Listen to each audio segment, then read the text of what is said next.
The Sirtfood Diet has been generating buzz through its rumored use to drive celebrity weight loss. Best part? The diet encourages red wine and chocolate.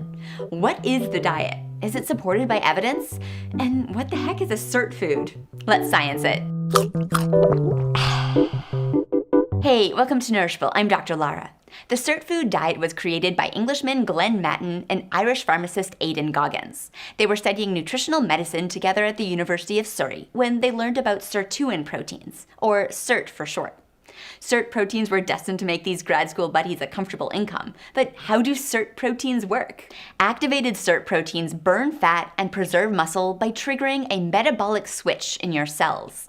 Animals with activated sirt proteins live longer and healthier. But how can you activate sirt proteins? Extreme calorie restriction and extreme exercise. Suggesting to eat a 40% calorie-restricted diet isn't going to make you as popular as suggesting to eat chocolate and drink red wine. Aidan and Glen's classes taught them that certain nutrients can activate sirt proteins, mimicking calorie restriction. I learned about these nutrients in grad school too, and one in particular called resveratrol, which is found in red wine. Resveratrol. A family of compounds called polyphenols contain a whole bunch of sirt-activating nutrients. And who's not going to bite at this offer? Mimic calorie restriction by eating polyphenols? And that was Aidan and Glen's million-dollar idea. Create a diet based around foods with sirt-activating nutrients to burn fat and boost health. And thus, the Sirtfood Diet was born. What are the sirt foods? The diet staples are arugula, buckwheat, capers, celery, chilies, cocoa, coffee, endive, extra virgin olive oil, garlic, green tea, kale, Medjool dates, onion, parsley, red wine, soy, strawberries, turmeric, and walnuts. Nutrients in these foods known to be sirt-activating include quercetin, kaempferol, curcumin, apigenin, and epigallocatechin gallate. Try to say that 3 times fast. Epicatechism Battlestar Galactica. Get me Gallo-Gattaca Magnate. Epigallocatechin gallate. But how much of these nutrients you need to activate sirt proteins and whether you can get enough from food is another question. Resveratrol! If you buy into the Sirtfood Diet, you'll be in one of 3 phases. Phase 1 promises 7 pounds of weight loss in 7 days. And how do they pull that off? Calorie restriction and the diet star, Sirtfood green juice. Sirtfood green juice is made up of kale, arugula, parsley, celery, apple, ginger, lemon, and matcha green tea powder. Days 1, 2, and 3 are restricted to 1,000 calories, including 3 servings of Sirtfood green juice and 1 Sirtfood meal. Days 4 through 7 are restricted to 1,500 calories, including 2 servings of Sirtfood green juice and 2 Sirtfood meals, and some dark chocolate. Phase 2 does away with the rigorous calorie restriction and instead focuses on what you eat as opposed to how much. This is the maintenance phase of the diet and it lasts for 2 weeks. Every day of Phase 2, you'll eat 3 Sirtfood meals, drink 1 serving of green juice, and can opt for 1 to 2 Sirtfood snacks. Red wine can be incorporated in moderation, as in 1 glass with a meal 2 to 3 days per week. While sirt foods are the staples of the diet, they're not the only foods that you eat. The recipes also incorporate both plant and animal proteins, including legumes, poultry, fish, and beef. Now 3 weeks in, we start Phase 3. Phase 3 is called Sirtfoods for Life, and it lasts forever. Glen and Aidan's diet encourages you to broaden your sirt food foundation by incorporating more plants that have sirt-activating nutrients, like quinoa, whole wheat, broccoli, raspberries, fava beans, oregano, etc. Now you're all phased up and free to Phase 3 to eternity. The Sirtfood Diet says that this 3-phased plan based on foods that activate sirt proteins is the key to living longer and healthier. But what does the science say about this sensational diet creation? Research on this exact Sirtfood Diet is seriously lacking. Aidan and Glen's 2016 Sirtfood Diet book cover boldly states clinically proven to lose 7 pounds in 7 days.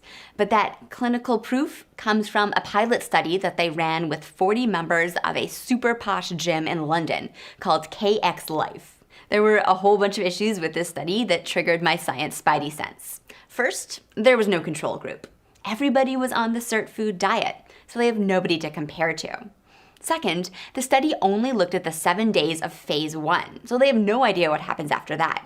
And third, this study was not published in a peer-reviewed academic journal. It was just discussed in their book. Besides this pilot study, the only other evidence were anecdotes sprinkled throughout the chapters. Dr. Lara Science Law number 1, anecdote is not evidence. The premise of the diet is derived from a large body of evidence, but it's way over-extrapolated. Aidan and Glen are guilty of some serious referenciness. Other heavily investigated dietary patterns like the Mediterranean-style diet and the Okinawan diet of Japan are built around Sirtfood staples like olive oil, walnuts, green tea, and soy, which they interpret to say, see, these diets are healthy because they activate sirt proteins. Similarly, they use studies on cells in a dish and supplemented animals and humans to make their claims. But you know what's lacking? Evidence showing that eating these nutrients in the amounts found in foods actually activates sirt proteins in humans. You'd have to drink over 500 liters of red wine to get a therapeutic dose of resveratrol. That might cause some problems. The top 20 sirt foods are all healthy foods, but to say that they should be the foundation of your diet because they activate sirt proteins, it's a really ginormous stretch. As with most diets, there's both pros and cons. On the negative side is phase 1, especially those first 3 days restricted to 1,000 calories. At such a low caloric intake, you'll definitely lose a bunch of weight really quickly.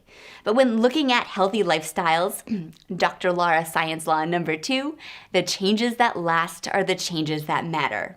Save yourself the psychological turmoil of extreme restriction and what they call hyper-success on the scale, and instead focus on lasting healthy habits. Another negative in my book is the reliance on green juice. I am not a fan of juicing. It is expensive, it is wasteful, and it eliminates a whole bunch of the fiber. Aidan and Glen argue that this fiber reduces absorption of some of the sirt-activating nutrients, but I would argue that it's better for your overall health to get that fiber in. Diverse fiber sources help nourish a diverse gut microbiome, and that's super important for your health. Don't deny your microbes their fiber. Dr. Lara Science Law number 348, have a smoothie. The last negative is that they put these 20 sirt foods on a pedestal. Why are walnuts included, but pistachios aren't? Why is kale king over cauliflower? The best evidence shows that eating a diversity of minimally processed plant foods is best for health. Okay, now for some positives. Whether they activate sirt proteins or not, the top 20 sirt foods are healthy. The Sirtfoods for Life phase does broaden the recommended foods to make it more of a plant-forward dietary pattern, though I would push for an even broader variety of fruits and veggies. I appreciate that it is a diet of inclusion rather than exclusion. Basing your diet around diverse plants generally displaces other less healthy foods. And I commend Aidan and Glen for framing their diet as an adaptable way to eat for life. Here's my nourishable opinion. If we look past the super restrictive phase 1, the Sirtfoods for Life diet is a rebranding of a healthy plant-forward lifestyle. The message for decades has been to eat more fruits and veggies. It's consistent. It's evidence-based. But sometimes I wonder if it's too vague to support behavior change.